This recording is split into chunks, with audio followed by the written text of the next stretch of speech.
You ask Tiger to solve. This deals with linear equations with one unknown. The final result is x equals -1/3. Let's solve it step by step. Group all x terms on the left side of the equation. Subtract 4x from both sides. Group like terms. Simplify the arithmetic. Group like terms. Simplify the arithmetic.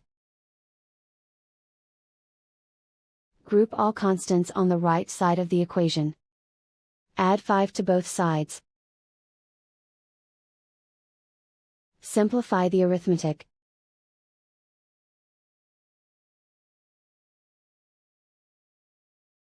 Isolate the x. Divide both sides by -6. Cancel out the negatives. Simplify the fraction. Move the negative sign from the denominator to the numerator. Find the greatest common factor of the numerator and denominator. Factor out and cancel the greatest common factor. And so the final result is x equals -1/3.